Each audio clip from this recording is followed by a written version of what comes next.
We feel like our borders should be closed. I'm here to show my support for all of the immigrant groups that are here. People, if they want to come over, they can come over legally. Caging kids, lying to the public. This is not America. This is not our country. सन 2024 के सदारती इंतखाबात की मुहिम के दौरान वोटरों की तशवीश में immigration सरे फहरिस्त थी। सदर ट्रंप को नवंबर में फतह दिलाने में उनके इन वादों का बड़ा दखल था कि वो तारिकीन वतन की तादाद कम कर देंगे। हम आखिरकार अमरीकी तारीख में सबसे बड़ी तादाद में लोगों को मुल्क बदर करेंगे। हमारे पास इसके सिवा कोई चारा नहीं। और अगरचे इमिग्रेशन की पॉलिसी पर तुंदो तेज बहस जारी रहती है, आदादोशुमार में एक बात वाज़ेह है कि इलेक्शन तक तारिकीन वतन इतनी बड़ी तादाद में अमरीका आए कि जिसकी मिसाल नहीं मिलती। 2021 से 2023 के दरमियान अमरीका में तारिकीन वतन की कुल तादाद 20,40,000 यानी मजमूई आबादी का 0.6% रही।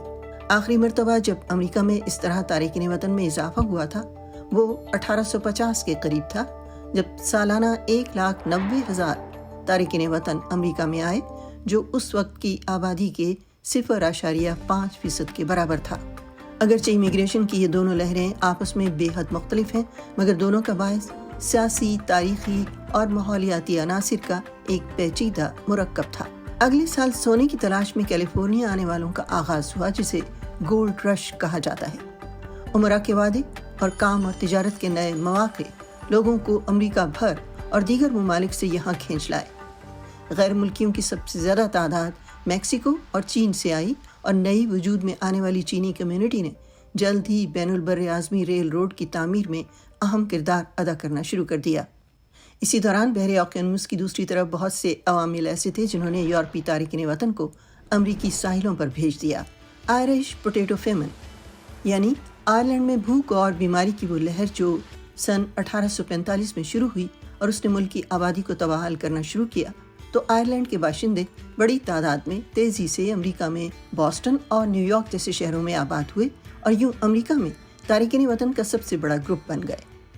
आयरलैंड से परे फसलों की खराबी और पूरे शिमाली यूरोप में शहरी आबादी में इजाफे ने स्कैंडिनेविया और जर्मनी के किसानों को अमरीका और उसकी वसी ज़रख़ेज़ ज़मीनों की जानिब नक़्ल मकानी पर मजबूर किया।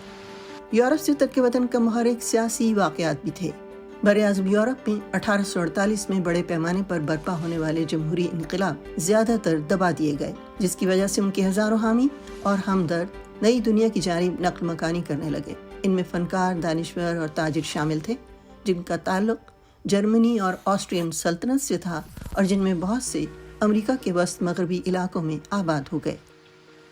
अगरचे 1830 में आबादी का 2% से भी कम हिस्सा गैर मुल्कियों पर मुश्तमिल था, ताहम 1850 के अशरे में ये आबादी बढ़कर 10% हो गई।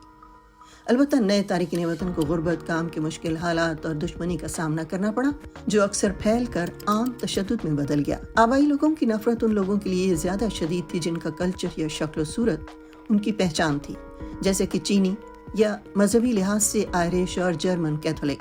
इसके रद्द अमल में मुल्क में पहली इमिग्रेशन मुखालिफ सियासी तहरीक ने जन्म लिया। इसे आमतौर पर नो नथिंग पार्टी कहा जाता था और इसके साथ चाइनीज एक्सक्लूजन एक्ट, जिसे इमिग्रेशन पर कदगन का पहला कानून कहा गया। ये सितम ज़रीफ़ी है कि तर्क वतन की हालिया लहरों का बायस बनने वाले सबसे बड़े अनासिर में कोविड-19 की वबा थी, जिसकी वजह से 2020 में बैनुल-अक़वामी सफ़र ज़्यादातर बंद कर दिया गया था। जब मुल्कों ने 2021 में अपनी सरहदें खोलनी शुरू की और पाबंदियां नरम की, तो तारिकीन वतन में भी इजाफा हुआ। हालांकि इक़्तिसादी बहाली में तवाज़ुन नहीं था। बहुत से तरक्की याफ्ता मुल्कों में बेरोज़गारी की शरह रिकॉर्ड हद तक कम हो गई, जो गरीब मुल्कों से मुलाजमत की तलाश में आने वालों के लिए कशिश का बायस बन गई। अमरीका आने वाले तारिकीन वतन के लिए मैक्सिको इब्तदाई मुल्क के तौर पर मुसलसल सबसे पसंदीदा मुल्क रहा है। इसके बाद भारत, चीन और फिलिपाइन से आने वालों की तादाद सबसे ज़्यादा है, जो तारिकीन वतन की आबादी का तकरीबन 15% है।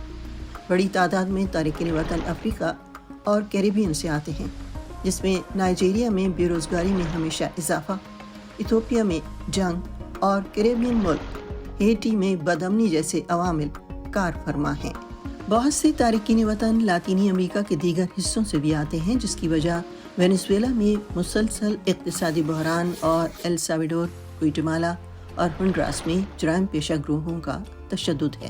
آج کل جو لوگ ترک وطن کر رہے ہیں ان کے تجربات باہم بہت مختلف ہیں۔ دیگر ملکوں کے لوگوں کے مقابلے میں اس بات کا امکان زیادہ ہے کہ ایشیائی تارکین وطن ہائی اسکول کے بعد کی تعلیم حاصل کریں گے اور صحت عامہ، ٹیکنالوجی اور سائنسی شعبوں میں ان کی تعداد کافی زیادہ ہے۔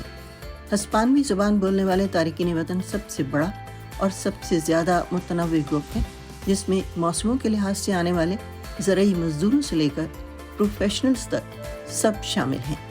اگرچہ غیر قانونی تارکین وطن میں سب سے بڑی تعداد جنوبی اور لاطینی امریکہ کے ہسپانوی زبان بولنے والوں کی ہے، تاہم ان میں سے بیشتر امریکی شہری ہیں اور ان کے خاندان کئی نسلوں سے امریکہ میں مقیم ہیں اور اب یہاں نسلی لحاظ سے دوسرا بڑا گروپ ہیں۔ اگرچہ تارکین وطن امریکہ بھر میں پھیلے ہوئے ہیں، تاہم ان کی سب سے زیادہ آبادی نیو یارک اور لاس اینجلس جیسے بڑے شہروں میں ہے، اور ہسپانوی نژاد تارکین وطن زیادہ تر جنوبی سرحد کے ساتھ ہیں۔